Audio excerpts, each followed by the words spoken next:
Greetings, members one and all of the Salivation Nation. $4,459 silver.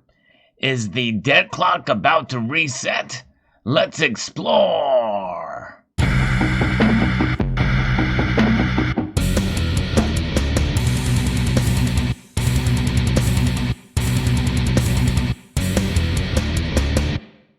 Yes, that's the dollar to silver ratio now. Here, we've been keeping up with this. I've got a playlist, and I think it's intriguing to go back in time to see exactly what the dollar to silver ratio has been over the last couple of years here. And I think when it started out, it was below $1,000 per ounce.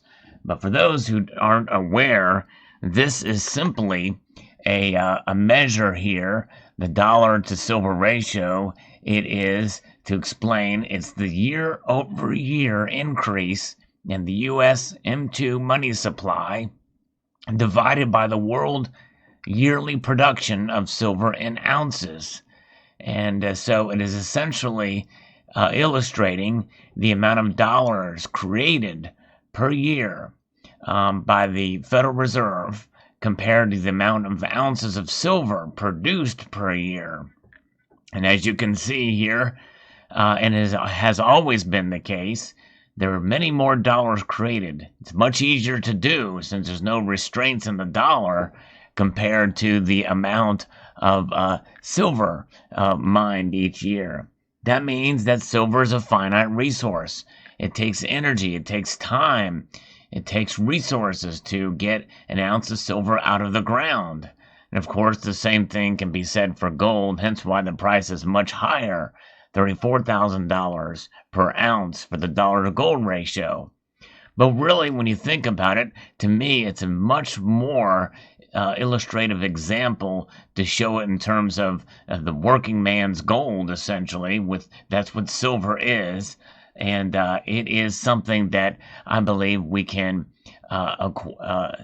basically have a better idea and representation as to how quickly the dollar is losing value in the scale of how many of them are out there.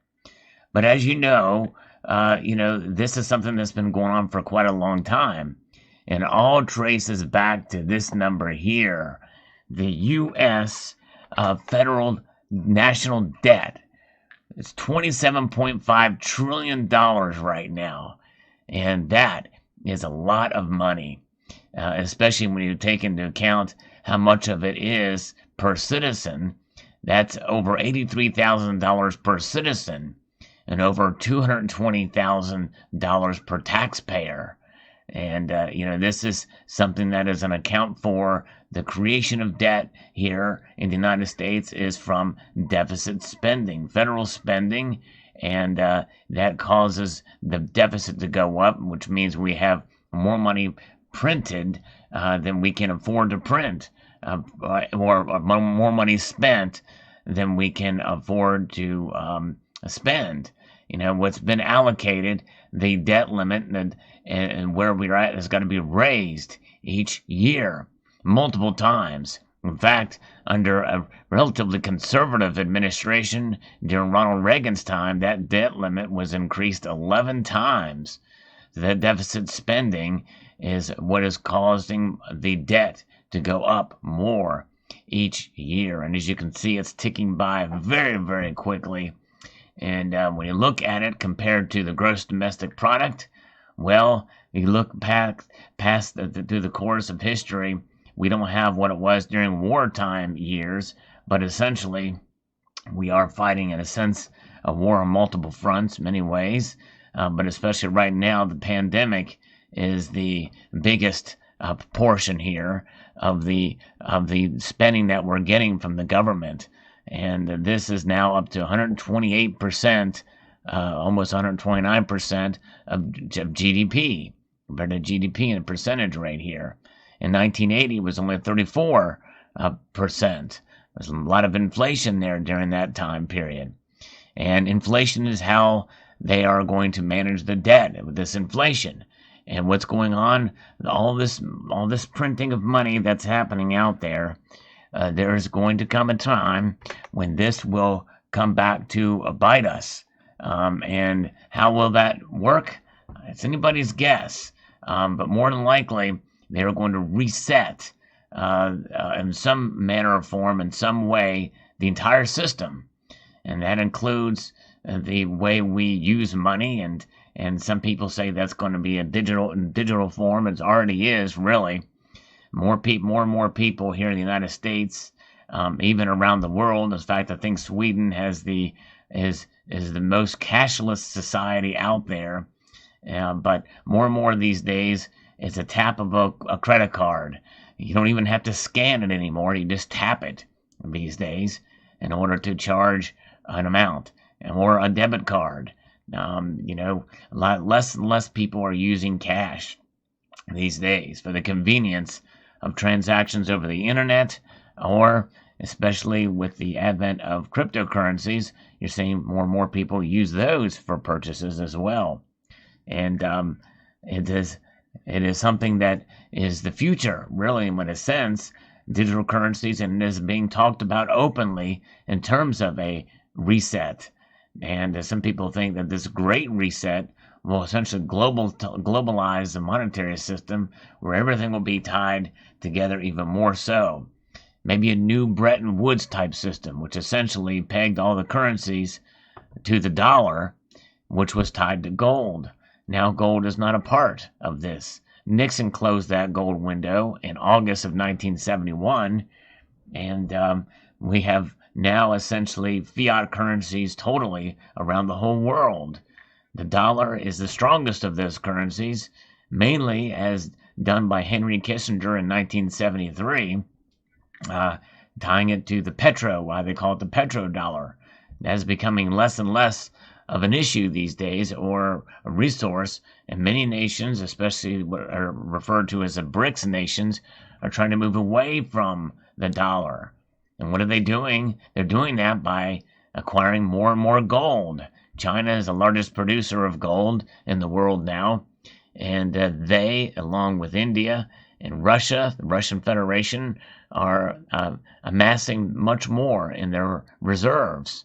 We here in the United States are not, but we do have by far the largest gold reserves, but I guess they feel they don't need to, because the dollar is so strong compared to these other currencies. But even with a strong dollar, it's losing value by design each year. That's the inflation rate.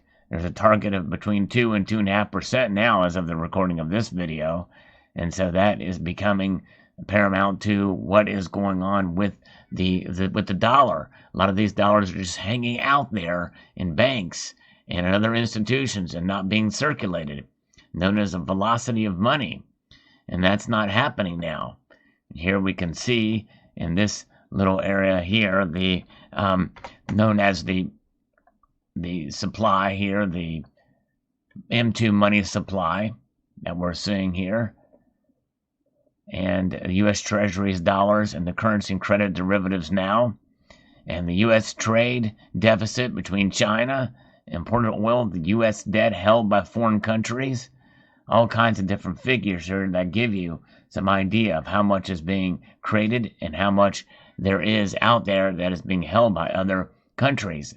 These other nations, they do not want to be tied to a decreasing dollar, and which means they understand that this devaluation of the dollar is something that they can't abide by, but for so long. I think that's why you're not seeing dollars out there in circulation. The velocity of money is not happening as such. And I believe this newest stimulus bill that is being talked about and bantered about now, between $600 is why they wanted to go to the low end, because they don't want that velocity of money out there, because it would cause inflation. Although the president is now pushing for $2,000, and while this other money, the vast majority of it is going to overseas. Why is it going to other countries? Because we want to pacify them for this decrease, to stave off this inflation before it gets too bad. And but nonetheless, I think most Americans see through that. but they see it through a different lens, where you and we understand, how this, it can only end badly. And that means we have and accumulate silver and gold to protect ourselves against that kind of instability, just as other nations do in their central banks.